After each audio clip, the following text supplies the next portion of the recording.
Hi, everybody. This is Trading Bitcoin. It's been a while. We have Tone from Paris and Tyler on. If you guys saw our show, sorry, headphones aren't so great. He looked like Morpheus. Tone looked like Neo. It was quite a situation. Gentlemen, Tone, how's Paris? Cold and rainy. Yeah, so I don't think London's going to be any better. That's where I'm going to tomorrow. And man, it's just like been so busy. Time flew by. Had no time to do podcasts. Hanging out with some cool people, meeting people. Normally, I adjust to the clocks very quickly, but just like hanging out really late and dealing with different Airbnbs is just a mess. So it's like, and the Super Bowl is tonight at midnight here. So I had to do interviews and podcasts in Russian this morning. So I went to sleep. I went to sleep at like 10 a.m. I woke up at like 4 or 5 p.m. here. I don't even know what time it is now. It's 7:30. So let's try to make this quick because I haven't even eaten yet. I don't remember the last time I ate, probably like sometime over a day ago. It's been kind of crazy. It sounds crazy. Tyler, who do you want to win tonight? I want San Francisco to win. Be quiet. No. I mean Kansas City or Denver. No, I'm for the Patriots. You know, Tom Brady is the Roger Federer or the Tiger Woods. You know, so I always go for the best. Well, and Ty, you learned the word GOAT, right? Yep. Is he the GOAT? He is the GOAT. I'm with you, Ty. I'm with you, Ty. Like I don't mind. Like it would be great to see the Patriots win again. And like I kind of, it's kind of. Oh, this reminds me. Speaking of arrogance of Tom Brady, I got a text of Professor Faustus, fake Satoshi. I don't know. So sometimes I enjoy, people that are way more arrogant than myself. So it's. But all right. Yeah, I don't know. I was never like a Kobe Bryant fan. I thought that was a little. I thought his arrogance was a little too much. But like Brady, I like Brady. It's a cheater. Let's start trading. All right. Oh, I guess this is my turn. All right. Let's go. Let's go over to screen share. Hold on, let me drop a couple of things. Sunday. We get weekly close today. This is exciting. Oh, yeah. Except it's not doing anything. It's dead. No volume, no price action. You're saying Bitcoin's dead? I haven't done this in a while. I'm trying to remember how to do it. Here we go. Oh, yeah. So this is my website. Oh, you know what? So I'm building a calendar. This is still a work in progress, but I have so many tabs of all these events. So this is going to get improved. Like it's a slow process. I'm trying to get like my own calendar going. But there's already some info here. It's not great. It's not perfect. But if you want to know where I'm speaking on certain days, and this is going to look even better. Oh, that's great. Great. It's going to be like a really nice custom calendar with and all of the other events. But at least there's something here. Like if you want to know, hey, what's going on? So these are the days where Tone is public somewhere. So on the 16th, I will be at Traders Fair in Thailand. So you can go ahead and like click on the link. And then you see what conference I'm speaking at. So if you're in Thailand, come and check out Traders Fair. It's a conference where you're not going to recognize any of the speakers except me because these are all traders. So I'm trying to branch out a little bit outside the space. And on the 17th, I would have my workshop in Bangkok. So you can like click on this. What happens if you click on that? Oh, it takes you to my workshop page. Perfect. So you can go ahead and register for the workshop. And we're going to be publishing more pictures of Unconfiscatable. Tyler, you really enjoyed the event, huh? Oh, it was one of the best events. I mean, I go to conferences all the time, not Bitcoin but financial conferences. I have for 40 years, but this was the most fun I've ever had at a conference. The people there, mainly, getting to meet not only clients, but other speakers that you guys know really well. I'd never met them. I just had a fabulous time. Excellent. And in my mind, we already have the date set for next year. We will make that public soon, and then registrations will start probably over the summertime. I think the next one's just going to be crazy. All right. Hey, Tone, Well, yeah. for the next one, I think me, you, and Tyler and some others should road trip it there on like a Winnebago, and like we could let some people on, and it's gonna be like, what do you think? I was thinking of doing that for this year, but next year we can totally do it unless I go out to the West Coast first, which is another. We don't have to do it from the East Coast, right? We can also just do it from the West Coast. We should do it from the West Coast. But I'll see. It depends. We'll talk about it though. But that would be cool. I'm definitely up for a road trip. Tyler would be too crazy though. It'd be dangerous. No, that'd be great. We can take the Orient Express from New York. I think it'll be cool to start like in San Francisco and then just drive down through California and then maybe through Phoenix and then make it to Vegas. That would be cool. All we right. could pick up people along the way, like Ben Peterson, who won the poker tournament. Yeah, that's right. That's totally doable. All right, let's get into the charts here. Leah, you gonna keep an eye on the live chat for us, please? You know it. That's my job. All right. Put me to work on Sunday. Uh-huh. And all right, so here's the monthly chart. We have a new month, and it's too early to tell anything, but we can now say something about the last month that has completed.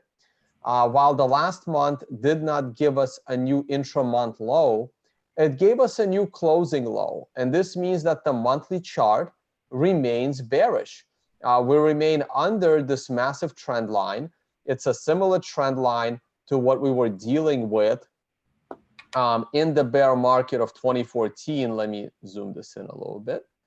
And it's a very similar trend line. So we can see how many months we stayed under that trend line. So it's well, that's the starting point, right? So then it's 1, 2, 3, 4, 5, 6, 7, 8, 9, 10, 11, 12, 13, 14, 15, 16, 17, 18, 19. On the 20th month, we finally broke the trend line. So let's see how we're doing this time. 1, 2, 3, 4, 5, 6, 7, 8, 9, 10, 11, 12, 13, 14. So that's potentially 6 more months before breaking above the trend line if we were to follow the last bear market.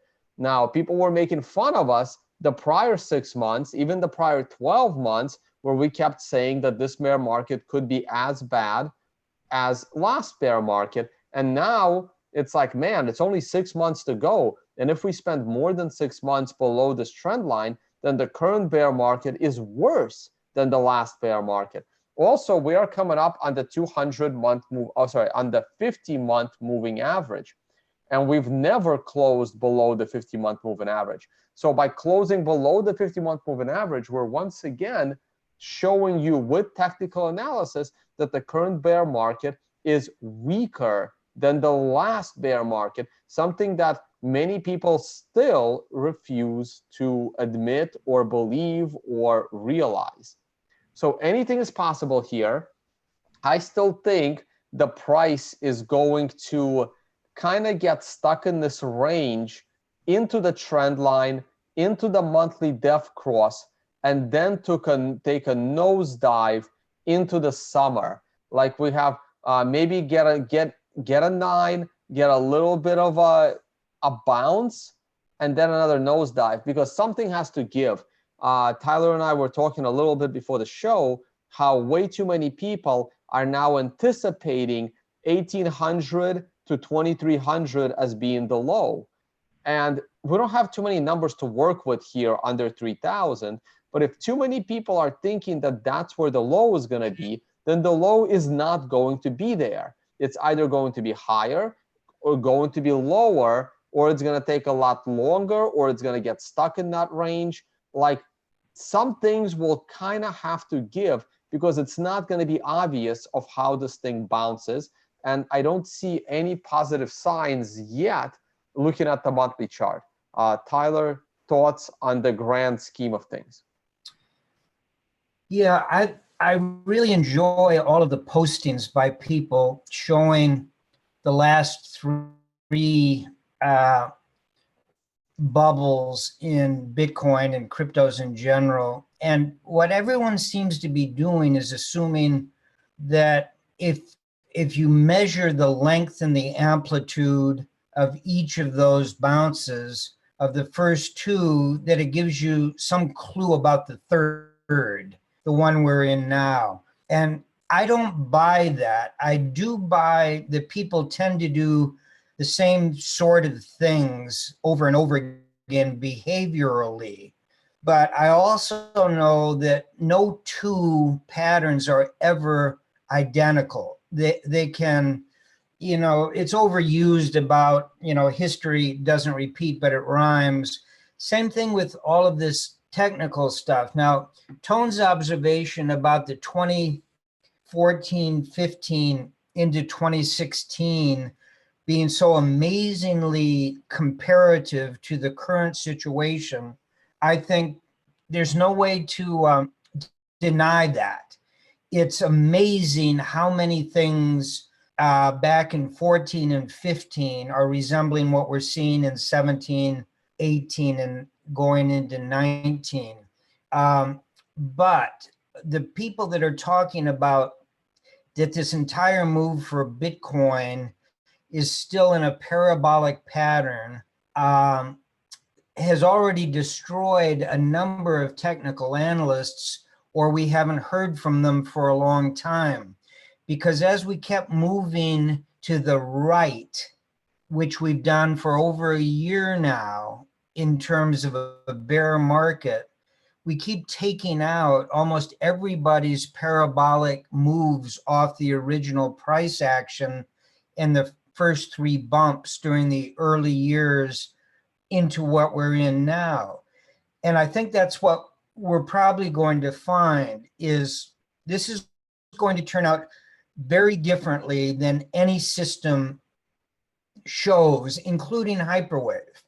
That I've got some protective cover with hyperwave because it doesn't attempt to tell you when something is going to happen. It only gives you a terminal point. But is that terminal point going to come in the next 30 days or will it be a year from now? I can't even guess.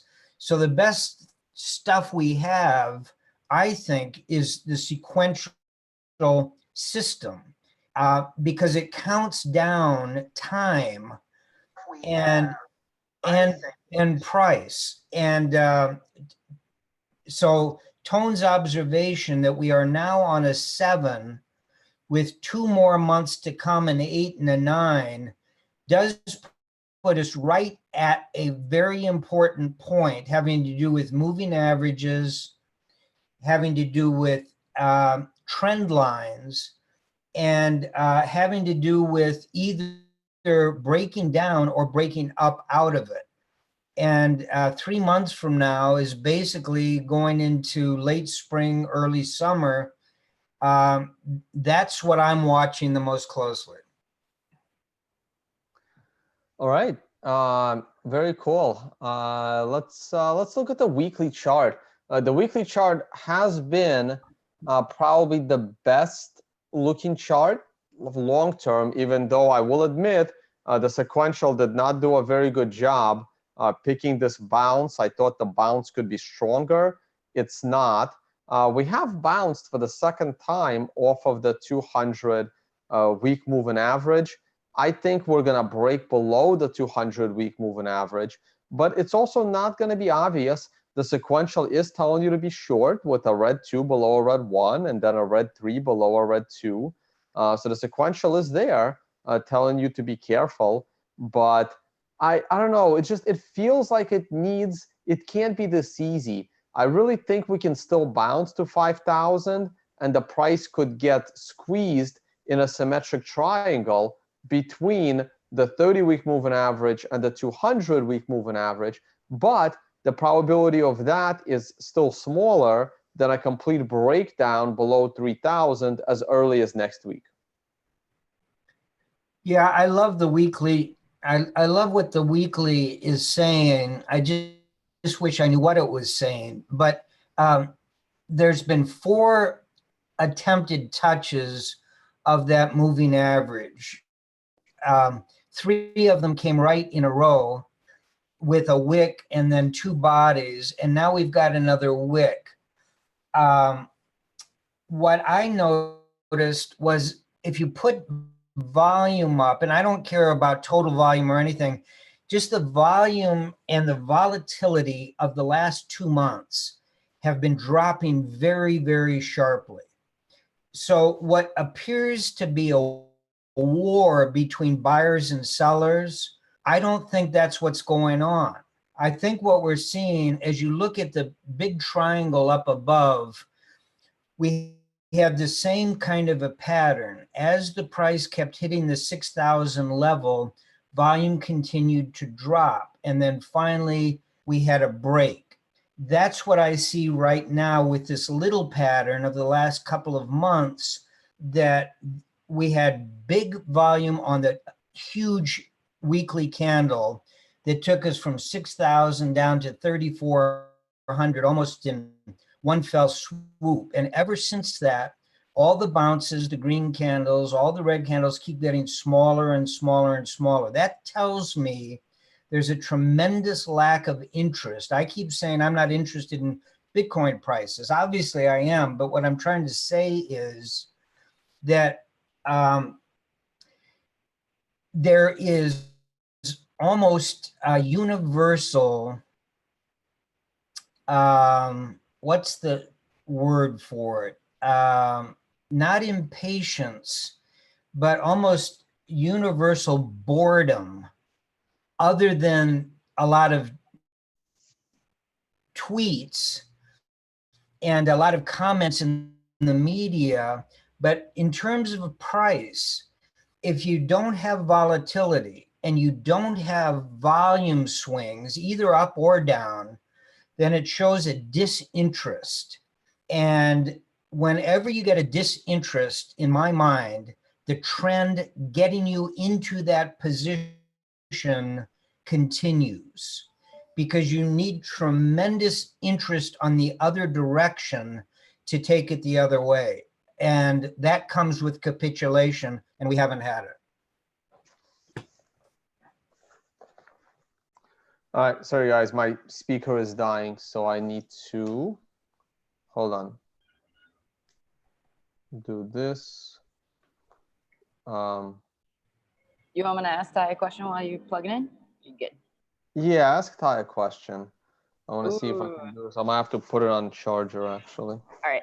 Hey, Ty, what Yep. kind of pattern would we expect if we switch to an uptrend? One that is erratic or a ladder type of style? Oh, good question. Yeah, I like it. that is, you don't, you until you get capitulation, or a long rounded bottom, neither of which we have had, you cannot expect a trend change. Now, if Tone is correct, and he often is, that we get some kind of a bounce. Some people will interpret a bounce to 5,000 as a new uptrend. I will not. There's just too much overhead resistance and no evidence at the bottom that the major trend, which is down, is over. But people will start looking at that, and that will cause volatility, because some people will buy into the fact that the bottom is in, and so volume will begin to increase with both bulls and bears. So volatility will pick up, and there is a way to play that, which you're exactly right, is called laddering. But if you're going to ladder a trade between 3,400 and 5,000, you want it to be a sell ladder, not a buy ladder. You want to sell more at 4,000, sell more at 4,400, sell more at 4,800 until you're finally out of a position you were in on the long side and you just didn't know how or didn't believe you needed to get out of that long position. Or if you are a trader that is willing to short this, I am not, but if you are a trader that's willing to short Bitcoin, I would be looking for a shorting ladder on any bounce above 4,200. Thanks, Ty. Tone, any thoughts on that before we move to your No, next? I completely agree. And now that everyone is becoming bearish, I wouldn't be surprised to see a bounce up to 5,000.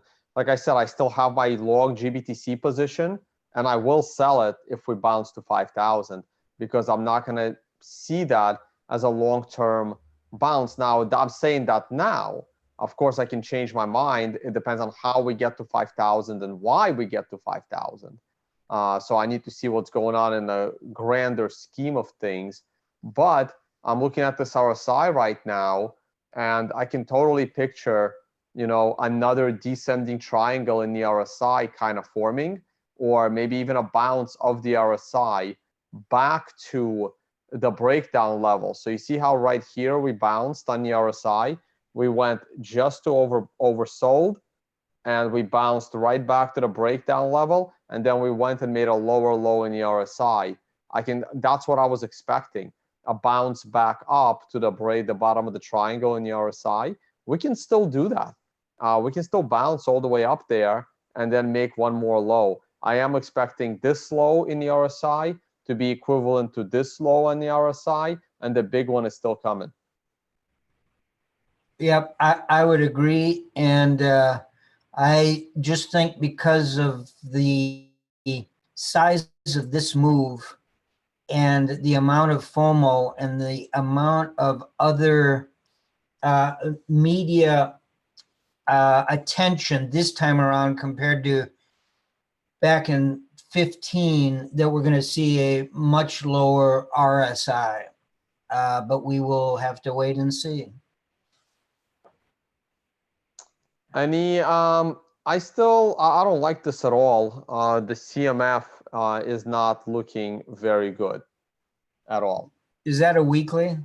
That's a weekly, yeah. That looks horrible. Yeah. I didn't realize that. I remember the first peak down, or the first valley down. I didn't remember the second one coming. That's not a good sign. And it looks like the second one actually went deeper than the first one. It did, and it's not getting out anytime soon. So I am expecting more downside based on this weekly chart. And the MACD is not looking good at all. It's looking like over here, the MACD came together below 0. It looks like it's going to do that again. Probably one more leg down. And I also have OBV, and I think OBV is done. Yeah. So yeah, so the weekly chart looks very, very scary. Could you go back? Could you go back to that OBV just for a second and give a target on the head and shoulders there? I mean, we can make a target, but that's a very nice head and shoulders, I think.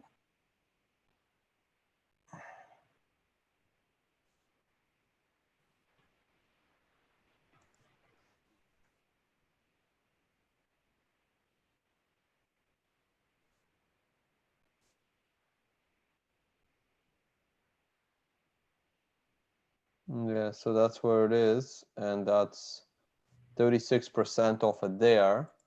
So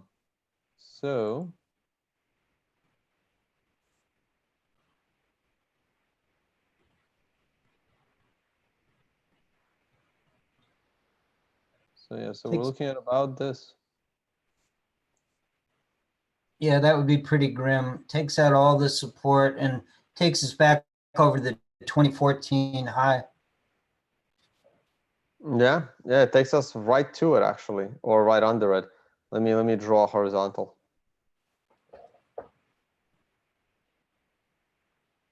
Yeah, right there. Interesting. Right there.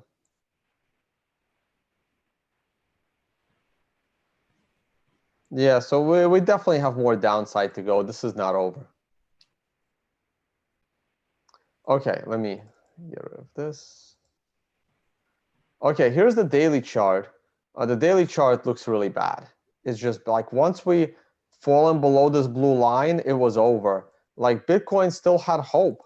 I still had a lot of hope for Bitcoin on the upside using the daily scale, but we needed to break the $4,200 area. You were 100% right, Tyler. I thought we can break that area. I liked this, green 3 going above a green 2, this like a bit of a cup and handle, a bit of a head and shoulders.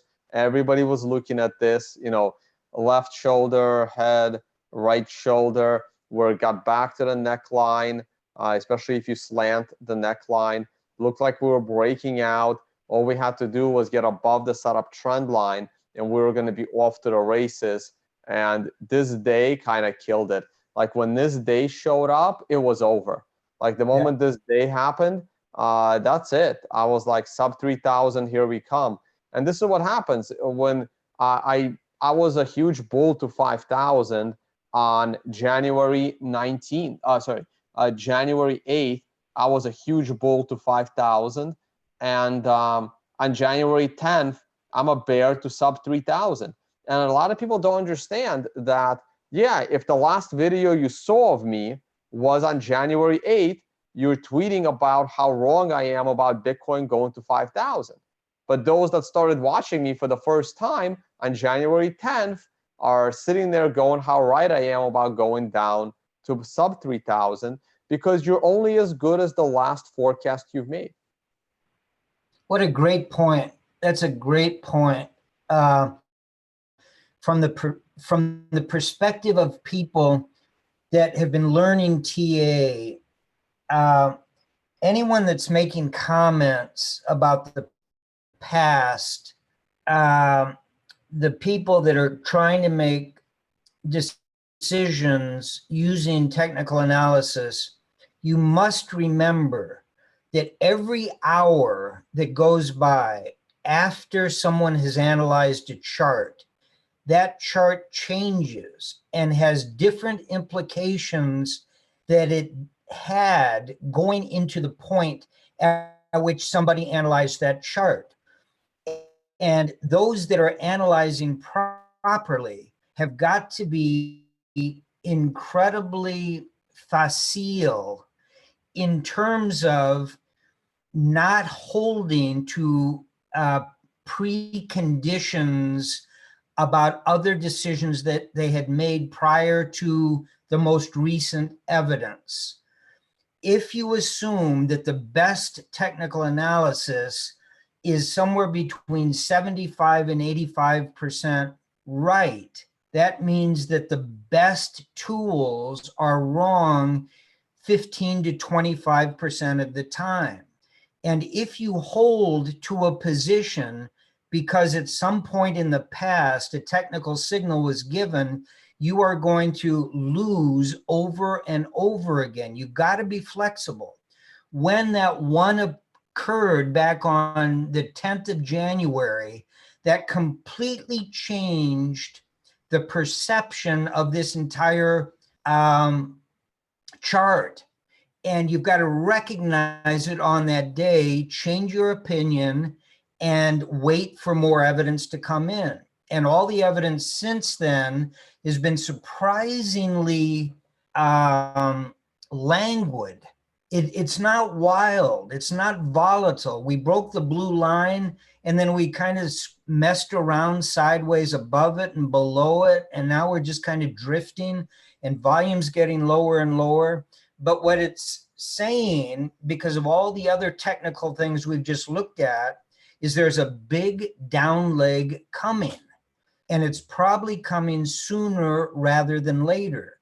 Now, that is an opinion by me, taking a look at monthlies, weeklies, dailies, and a number of different indicators, including sentiment, including volume, including various patterns. And I will be the first to admit that that's simply one man's opinion. And more importantly, I keep in my mind at all times the thinking that I'm going to be wrong. Maybe it's a 10%, 15, 20, 25, 30% probability that I'm wrong. And I've already developed a plan for that to occur, and what will I do with my clients and my own money if that occurs. So the point Tone is making about being flexible, and if you listen to him when the 1 and the 2 were occurring, or the 2 and the 3, the greens before, that's a very different world than starting with that tremendous drop. And so I just wanted to put an exclamation point on that. Yeah, and I saw in the live chat there was a tip came in looking at a 3-day chart. So I'm glad I'm looking at the 3-day chart because I have a 9 right there. So that's pretty cool. I think that the weekly forces are too strong, and also the daily is looking like it's about to start going down. I don't think this 3-day 9 is going to amount to much. And also, look, the 9 candle is already a weak candle. Like we saw right here, the 9 candle was a pretty weak candle. I like my 9 candles to be strong. We had a decent candle at number 8 on a 3-day chart off of the aggressive 13, but we didn't have any follow through. Those that attend my workshops and learn about candlesticks, you know what to do when a hammer candle like this shows up, but you need follow through, which we never had. So I would not put too much stock into this 9 on a 3-day chart because of the way the 9 is forming. Maybe a move back up to the blue line? Maybe that's possible. Again, if I flip it back to the 1-day, where is my 1-day? It's possible, but again, on a daily chart, unless we reverse in the next 6 hours, it's not looking good, because if the next candle is a red 2 below a red 1, I'm more likely a repeat of what happened 5 days ago when you went down to a 4. It's just more likely right here. We needed today's candle to be stronger. How about support on the daily chart if we start down? There isn't any. That's the problem. Even those bottoms, those 4 bottoms? No, I see no support. I see no Okay. support whatsoever. You're below all the moving averages. This becomes a double bottom. It's just meant to be broken. There's nothing here. It's open air to 1300, and that's what's scary about it. Yeah. Interesting. You got another tip, Tone. All right, great. What was it? If we stay at this region for 6 more months, isn't that enough time to confirm that the bottom is in? Why do we have to go to 1,000? We don't. We could stay here 6 more months. I would stretch that maybe into 9 in total, right? So we've already been here for a month, so maybe 8 more months. But that's correct. If we can hold 3,000 for about 9 months, that would be a correction through time versus a correction through price. And that would be, better for especially those of us trying to put on conferences and need to get ticket sales, and not panicky having to pay out fiat expenses last minute. So yes, that is a reasonable bottoming scenario. Tyler, thoughts? Well, as those of you that listened to my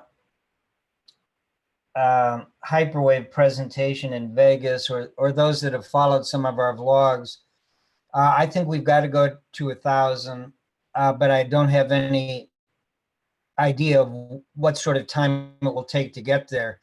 And that's just based on probabilities, because of the hundreds of examples where I've seen when a hyperwave breaks from a 4 to a 5, up to a 6, down to a 7, the 7 goes back down to the beginning point, which we can debate where that is. Is it 1,000? Is it 1,300? Is it something slightly higher, slightly lower? It doesn't matter to me. Just that the probabilities, one of these times it's not going to work out, but just think of what the percentages is. On 100 examples, one not working is 1%. On 200, it's 0.5%. On 300, etc. So we're talking about minuscule probabilities given this one technique. And it's a technique that I deeply believe in, only because I've seen it work over and over and over again for 40 years. So that's what I'm constantly weighing. I would love Bitcoin to bottom as high as it can bottom. And I'd love for most people to be able to get in before it takes off. But the market isn't doing that. Most people were in at 6,000. They didn't get out at 20 or 15 or 10 or 8. But finally at 6, we had that capitulation for break of 6,000, but not a capitulation bottom. And now all I hear is why 3,000 is going to hold, or at the most 2,500. We're almost there. And I just feel, I sense, and I do a lot of reading of everything from the public response through CNBC and through all the various publications. But more than that, just the response that people like Tone and Benzen and Willie Woo and I get, and Murad at Unconfiscatable, the kind of things that people are tweeting into us, either all they have to do is constantly talk up the bullish case, or I'm interpreting it properly that there is not enough bearishness at this point, sitting at between 3,200 and 3,400. There's not enough bearishness to cause a big enough bounce to turn this market around. Therefore, there's more bearishness and maybe significantly more ahead. Thanks, Tyler. Tone, I have a question for you. Mm-hmm. So Corey is in the live chat, and he has been studying TA and has a comment for you, which is the 2014 dip bottomed at the 300-day moving average. The 300-day moving average this time is around 2,400. We have no reason to believe that this will be broken. Comment. That's interesting. I never looked at the 300-day moving average before. What do I have on the daily? I have the 200. Oh, 200 week, right? We're talking weekly? I think Corey said daily, 300 day. Yep, daily. Sorry, I'm having a cookie. Well, I'm on daily, and I'm looking at the 200-day, but the 200-day is, it's got to be the blue one here. Yeah. Style. Long is blue, right? So I don't understand. Like, we're below that moving average, right? So if I make it 300, this is why I'm a little confused. It'll be further below. If I make it 300, it's still going to be above the price. It's even further up, right? Apparently, this was. Oh, sorry. Go for it, John. So I'm just saying, I don't understand the concept. How do you bottom at something that's above you? Like, that's not how it really works. This was a comment by Willie, by the way. Tyler? Well, Corey must have meant the 300 week. I think so. That makes a lot more sense. It certainly doesn't make sense on a daily scale. Let me put this back to 200. And what we're probably talking about is the weekly scale. And here, if I go back in time, how do I go? Go to, if I go back in time to 2015 lows, right, and no, where is the, oh, it doesn't exist yet. Okay, here's the thing. Here's the 200 week moving average, and it actually doesn't exist back here. So, I mean, unless Willie has more data, which he probably does, because we could use the BLX and we can turn this chart into a weekly chart. And I just don't want to move all that around, right? So I'm going to take his word for it that on a weekly scale, if you use the BLX or another index that goes back to 2010 instead of starting in 2012, you'll have the back end data. And this point here was probably at the 300 week moving average. And if you look at it in today's price, it's at around 2,400. I think it's possible, but it's possible. I mean, we could bottom at 2,400, but it's not with a very high degree of a probability. I think that will be the bottom. Okay. All right, let's glance at the 12-hour real quick. Nothing really on a 12-hour. The 12-hour got destroyed in the last 12 hours. I mean, it was looking promising to get back to the blue line, but look at this rejection by the moving average on a 12-hour chart. That is a huge red candle. You are now on a price flip. So next candle in 4 hours, if it goes lower than the current candle, that's it. I'm expecting a big drop to below 2,400 off of that. 4-hour chart, same thing, not looking good. You had a red 2 go below a red 1. You are now right at that level, and the moving averages have caught up, and the setup trend line on the 4-hour has held you. You know, the 4-hour did a wonderful job a couple of days ago, turning you from a TD9 buy into a TD9 sell with a reversal shooting star right at moving average. This was a choppy period, but even this choppy period, it then turned bearish. Your setup trend line held, and this is a bit of a double bottom here. And the moment you get back to this vicinity of below 3,400, I think it's over. And we're almost there. Like, we're at 3,420 now. So once you get down to that 3,375 area, I think that's it. I think it's going to drop and drop hard. Leah, you had a few more comments? In our chat, I sent you the tweet. Apparently, it's Murad's chart that he worked on with Willie, but it's quite extensive. I don't know if you've seen the chart yet. Otherwise, I can ask more questions. I tried. I clicked on it, but it kind of opened it in its own window without me logged into Twitter, and it's not like viewable. Hold on, I'm trying to copy it. Yeah, it's the parabolic chart with the three bubbles that we talked about earlier in the show, and it looks like a 2,400 kind of a number off that. But I wish I had the time to do these really cool charts like I did in the past.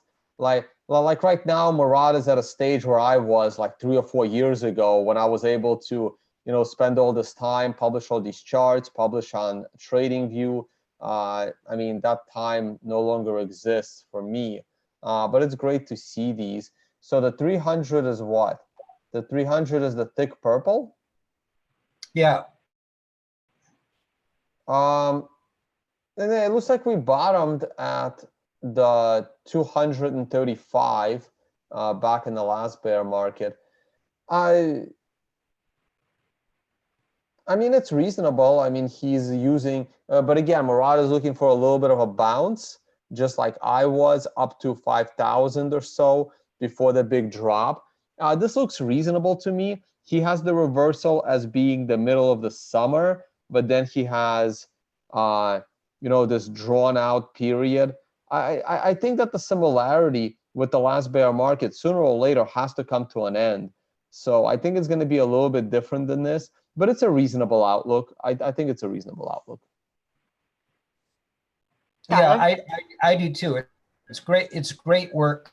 And I appreciate people that take the time to think about these things, and at the same time remain humble enough to know that almost none of these things, if they worked 2 or 3 times cycles before, will do the same thing in the same way. So everybody's got to stay on the balls of their feet, leaning forward, and not relax, because a lot of wild things can happen very quickly.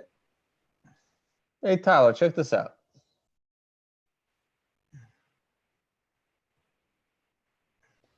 So this is that bounce that I've been expecting off of the current lows up to 5,000. And he is comparing, you know, he is comparing 1-day charts to 1-day charts, but we are 10 times higher, right, in price. So it's reasonable to me that it takes, you know, a good 2 to 3 days longer for everything. So he does have this bounce off of our lows. We almost have and then we almost had a double bottom based on closing prices. And it's possible we can do the same. Like the bounce to above 4,200 is still possible before more downside. Yeah. So this chart's pretty cool, actually. It's actually very cool. The one big difference I would see would be the weakness in the charts we just looked at the present time. It just doesn't look like we're very close to having Fu Manchu pull the lever, meaning that we're so close to the bottom at 3,200 here with nothing below us, and basically the weekly and the monthly and now even the shorter terms are looking very nasty, along with OBV and a number of other things. So we'll see. We'll see. Again, very reasonable chart right here. Once again, comparing what happened in the 2014 bear market to today's bear market. We continue to say that the current drop that we had is not the final drop. It's one of the drops before it. And again, if you simply copy I don't know how to do that actually. Like, how do you just like copy this data and stick it up there? Because that's what it is. He literally just took this data, starting with this point right here, and that's what that blue section is. That blue section is all the data from here up to this point right there. Yep. And again, this makes total sense. It calls for, you know, the price bottom to come in around, you know, March or April, and it calls for the end of the bear market to come in, you know, very early 2020, and that also makes sense. Yep, I agree. And we could go lower. We could drop below 1,700. We could drop all the way to 1,000, and then everyone's going to be right. Well, on this channel. Right. Yeah, so the bounce is still possible, but I still think lower prices are coming. All right, let's wrap up Bitcoin. We'll glance at the stock market. Oh, the ratio went up. I didn't even know. So the bull call ratio for Bitcoin. So what we're looking at here is a huge jump in the number of longs, and that's bearish to me. So I am bearish based on those numbers. The hourly chart gave you a 9, and now we held up. So so the sequential did good on the hourly chart. The CMF on the hourly is good. We are holding here, but I don't know how long it's going to last. Once the longer moving average on the hourly chart comes down, that one will probably drop. GBTC, not much. Today is Sunday anyway. Gold, we did a whole show on gold on your channel, Tyler. I really want to see what happens with gold next week off of this 9. So maybe this week we're gonna take another look at gold. Oh, Leah, you sent another chart. Is this what is this? Well, you posted it in the comment section for us. So this monthly, you got a tip. This is the monthly Bitfinex chart, and I think someone is pointing to the double bottom here. That is true. There was a double bottom on Bitfinex, but it was only on Bitfinex. If you look at the index, it wasn't even close to a double bottom. One went to 150, one went to 170. So that's a big difference. If you look at Bitstamp, they were very, very different as well. So only Bitfinex had a double bottom because one of these was like a Bitfinex hack, I think, and it was just weird. So don't put too much stock into this double bottom because you're looking at a single exchange. Oh yeah, this was a chart of silver. Probably looks the same as gold. This is the longer term silver. Looks like the monthly chart. I don't know. I think silver is done and it's time to go back down. Not sure what this is. Probably more silver. Let's go to the S&P 500. Yeah, it's sitting in a very dangerous zone right here. Oh, that is gold versus Bitcoin, which I don't really need actually. I'm gonna close that. Haven't looked at charts in a little while, clearly. So like Tom DeMark is calling for the end of this bull bounce in the stock market and get ready for more downside. I don't see it yet. To me, it's a 5 of 9 setup, 7 of 9 countdown. To me, this is still bullish. I'm looking at the futures here. It is a bit of a doji candle, but I need to see some serious selling on Monday in order to be a bear here. That's the daily chart. Here's the weekly chart.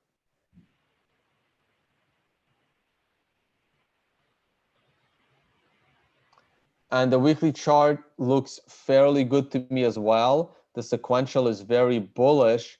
However, we are coming up on some major resistance. We are coming up on a def cross. We're coming up on these moving averages. And it is going to be, it may not be, we could have a little bit of a down week. We can have a little bit of a pullback. That doesn't stop anything. What we're probably going to happen is if we can get an ascending triangle on a daily scale, going into the weekly def cross, because it'll be a weird, definitely a weekly def cross, because once more week starts, we're gonna have another yellow dot here that's probably gonna be right, like all three of these moving averages will probably meet on the same exact week. And that's gonna be very interesting. If we can break above it, new all-time highs, here we come. Yep, I agree. 2750 was kind of my magic number. I've been telling clients that between 2600 and 2750, we were going to see a lot of resistance. We could get up as that high as 2750. Now we're playing around there. And the problem is that the moving averages keep moving down. The support from the bottom keeps moving up in terms of the short-term moving average. So I agree with Tone. It's kind of all or nothing time, and that might have something to do with the trade talks. It might have something to do with the Federal Reserve. It probably has something to do with all of that, and that's why you come up into patterns like this. Everybody was assuming as we were dropping down from October through the middle of December that it was all over, that everything was falling apart. The trade talks were falling apart. Trump was going to be impeached. The Federal Reserve was going to keep raising interest rates. And now all of a sudden, for the last 6 weeks, we've seen just the opposite. One by one, those things are still there, but the market has been saying something different. And it's too early to say, are we going to be able to break out to the upside, or do we continue down? Many technical indicators are suggesting that we're running out of steam coming up into this overhead resistance. Yeah, I mean, Leah, feel free to throw like a question or two. We still have 1,400 viewers. I just want to point to my calendar. We did add a calendar to my website. It's still a work in progress. I just spoke to my web developer. This is not what I wanted, but it's a start, and we're going to improve on it greatly. So for those of you that want to see me in London, right here on Thursday of this week, we do have the carnivory dinner. You can go ahead and click on this link if you want to sign up and join Jimmy and I at the carnivory dinner. I will also be at Advancing Bitcoin conference. Again, you can click on this link right here. It will take you to the website. I think I just got texted by the organizer of the conference. There is a discount code TONE, so TONE. Discount code should save you maybe $100 or something on the entry fee. So it's a 2-day conference, 7 to 8. You can see the speakers right here. Jameson Lopp, Jimmy Song will be there, hence the carnivory dinner. Nicholas Dorier, would be great to meet him. Blue Math.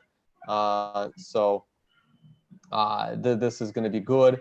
And after that, this is the same conference. This is my workshop in London. I believe it's sold out. I got to double check on that.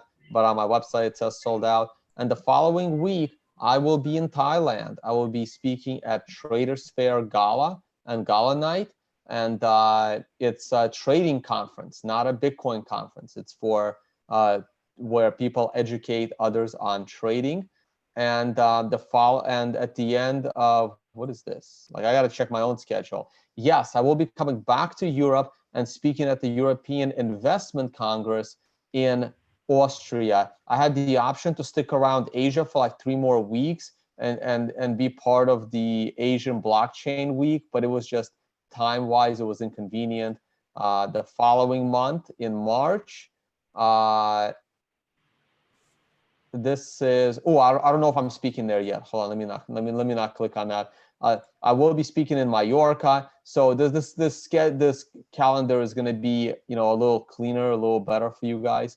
And I am, like, I already started slowly spreading the word. I am working on putting together a conference the first week of April in Europe. Please don't text me and ask me for more details. If I wanted to provide more details, I would provide them right here, right now. First week of April in Europe, I'm doing something. But in a week or so, if it's final, you'll have the info. Otherwise, I don't want to divulge extra information if it still doesn't happen, okay? But if it does happen, it'll be as good as Unconfiscatable, but very different. So just keep that in mind. All right. Questions? Yes, very quick. I do want to, it's like 8:30 here. I haven't eaten yet, and I want to figure out where I'm watching the Super Bowl at midnight. Yeah, same here. I'm in jail. I need to go back to my cell, it seems. Okay, I found this one really interesting. I'll throw this one at you, Ty, to start with. How do we reconcile when an asset denominated in one currency is bullish, while the same asset denominated in another currency is neutral or even slightly bearish? Example, Bitcoin versus United States dollars. The charts are vastly different. Yeah, absolutely. Remember what we're doing here, folks. You are taking fiat money and putting it into an asset. So the pricing and the technical indicators off of that move that you made from dollars into Bitcoin is going to change if you use Turkish lira against Bitcoin, or if you use the peso against Bitcoin. So it's always binary. There's 2 things that you're weighing that come out to be price. One is what you're designating the value in, and the other is the asset itself. So it's very possible to get differing signals depending on what your underlying currencies are. Tone, comments, follow up? If your asset isn't rising in all currencies, the asset is not in a bull market. Okay. Another question for you, Tone. Breaking down the 200-week moving average, does that mean we deviate from 2013 to 15 because we only wicked below the moving average in that bear market? Does the comparison end there? The comparison as far as moving averages are concerned ends there, but there are other comparisons. Like, this is why the comparison of the current bear market is so good versus the old bear market, is because you can compare it on multiple levels. It looks identical across time. It looks identical across price and percentage moves, and it looks identical across moving averages. Just because one of those comparisons fails doesn't mean the other ones automatically get discounted. So until all of them break down one by one, there will still be enough similarity to compare the two. Tyler? I agree completely. Okay. Tone, do you ever find the exponential moving average to be more useful than the simple moving average in fast moving markets like Bitcoin? I don't. Tyler? I don't either, but somebody sent us a very interesting study of exponential moving average on Bitcoin versus uh, uh, simple moving average. And I'm still looking at it because I don't use the exponential moving average. I don't use logs or semi-log charts ever. But that's because, I'm an old timer. And, but I have found that the simpler, the better. However, I am intrigued by that chart. And Lee and I will take a look at that on our next vlog. And I'll try to do some analysis on it to see if I've been wrong all these years. But in any case, I don't use either exponential or semi or log charts. Thanks, Sai. Tone, we have two people have tipped about the same one. So we will end there. You don't need your charts. People, which I think is very silly, everybody who's asking this, but okay. And I know Tyler's going to have a really fun time with this one, but Tone, what are your thoughts on the Quadriga CX, which is the exchange in Canada where they lost their private keys? It's just utter stupidity. I think that they owe customers like $190 million. They can't access it. Thoughts? Okay, so before I avoid that question, I was gonna weasel out and say, hey, shouldn't we save that for the morning brief the next time we do it? I'll give a quick thought. Also on the exponential moving average. So the reason why my answer was I don't is because I just don't use it. Like there's only so much you can look at, right? And if your chart is full of moving averages, then you can't even see the price. So one of the reasons why I just don't care about the exponential moving average is because it's too much. I prefer my simple ones from traditional trading. Okay. It just shows you that no one has learned the lessons of Mt. Gox. I mean, that's as simple as I can answer that question. When you have one guy holding all of your private keys, and this is the main reason why so many of the graduates of the Tone-based workshops that start to be traders or full-time traders eventually stop trading in the crypto space. They get tired of these big moves by people with small amount of money that are capable of moving the market. They get tired of their Bitcoin being stolen, the exchanges being hacked, the exchanges going down because people are using them a little too much. And they say, screw this. If my talent is being a good trader, then I don't care what asset I'm trading. So therefore, I'm going to go and trade the traditional stock market and utilize the skills that I have learned. And this is why I have no interest in trading the crypto space, because I don't need some guy losing all of my Bitcoin because he died and didn't have a plan for $180 million of clients' money. And there has to be a way to, I mean, I don't know, how do you keep people accountable, right? Like, is his widow now accountable? To be honest with you, I believe that the CTO and you take the C-level managers and you start making those C-level managers accountable. If you are a CTO and you're working for an exchange where the CEO only has the private key, then you should not have that job. Like this is what happens, right? Like, I'm sorry, but when you're dealing with other people's money, there has to be some kind of regulation in place. And I know libertarians don't want regulation. So not a single libertarian, not a single anarchist, none of you better complain about the situation. Admit that the guy lost your money. And you have no idea if his cousin has all of that Bitcoin now that he died, if he made plans because he knew he was sick. Did he make plans for some of his friends to keep all that money? You have no idea, right? So this is why I'm a big fan of regulation when it comes to soliciting other people's money and when it comes to managing other people's money. I believe in maximum regulation. And in this case, I would hold the CTO and all the other employees, the C-level managers, the board members of that company, the investors of that company, I would hold them somehow liable because they should be responsible for how the CEO is managing the client money. And maybe if those people are held responsible, we will have less of these stupid companies that can just lose $190 million. Like, I can rant about this all day. Thanks, Tone. Hopefully we have Rodolfo on the show. Actually, if we cover that one on the morning brief, he will just go nuts and probably laugh the whole time. Ty, Yeah, I will end with you, although, what's up, Tone? I said, oh, I'm curious what Tyler thinks. Yeah, I know what Tyler thinks. Hit it, Ty.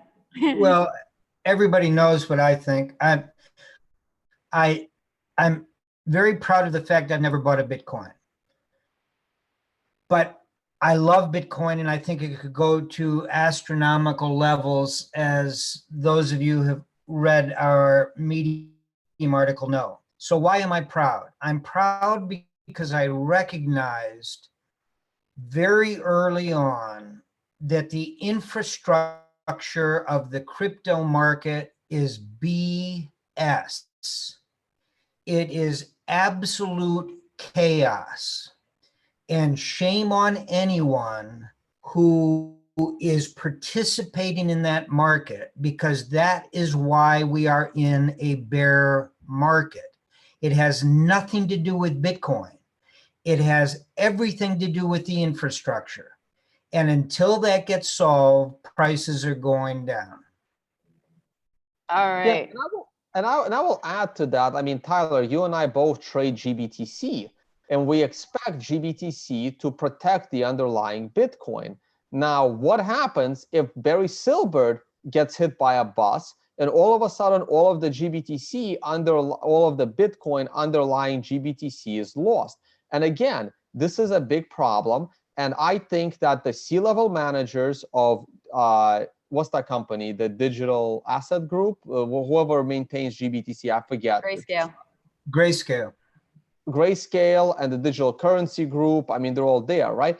I think that if you are a C-level manager with that company, you better know how Barry Silbert is protecting that Bitcoin, or you need to be whole liable. Like, I would have absolutely no problem with every C-level manager and potentially the investors in in the creation of GBTC. These people maybe not go to prison, but these people would be heavily fined up to tens of millions of dollars, their entire life savings, and these people should have absolutely no ability to ever manage money, to ever sit on a board. I mean, their job should be like a high school janitor. No, not even a high school janitor. They can influence people. Their job needs to be like a McDonald's janitor, right? I mean, that needs to be your job. If you're going to make tens of thousands or millions of dollars protecting, protecting tens or hundreds of millions of underlying Bitcoin, you need to know what you're doing, and you need to be held accountable if you screw up. So if you are a C-level manager of GBTC, or if you are a board member of that company, you need to be held liable if that Bitcoin suddenly disappears or can't be accessed.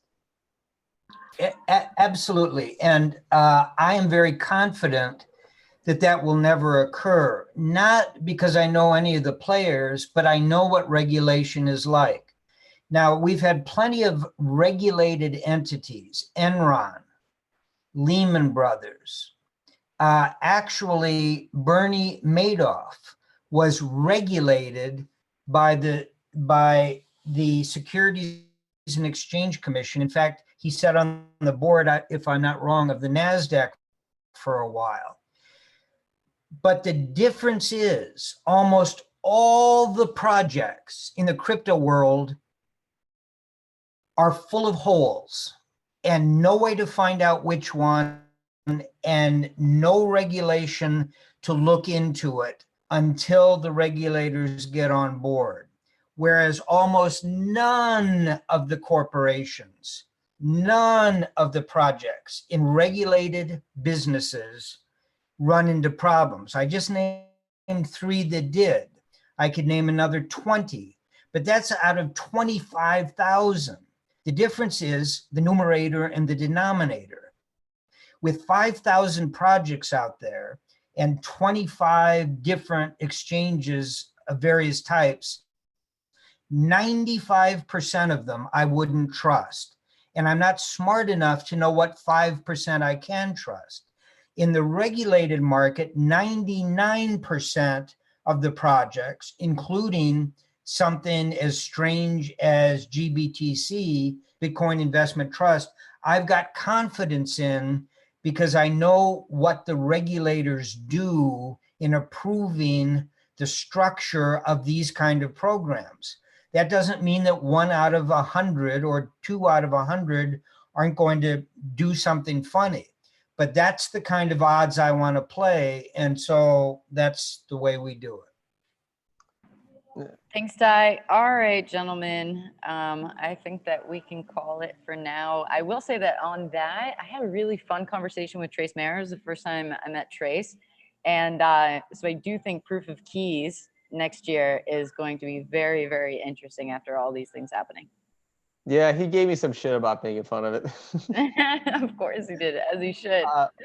And hey guys, if you like this podcast and you want to support my work, please check out the affiliate section, Trading View, VPNs, and the Blockchain Cruise. Check it out. I had a lot of fun. Leah had a blast on the Blockchain Cruise, and not sure if Leah will be back. I think she had a little too much fun, and but I'm gonna try to convince her to come back. But the next Blockchain Cruise is with us. It's in the Mediterranean one more time, June 9th to 13th. Please use my affiliate link if you are going to sign up and go to the cruise. And I gotta restructure this page. And even if you're shopping on Amazon, every little thing supports the channel. That's pretty much how you get your free content, by supporting without actually paying anything extra.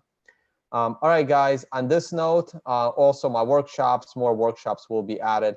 Right now, we just have Vienna, Bangkok, and a sold out London. I'm off to London tomorrow. You can check out my calendar for more info of where I'll be. And that's the yearly view. We're going to default to the monthly view.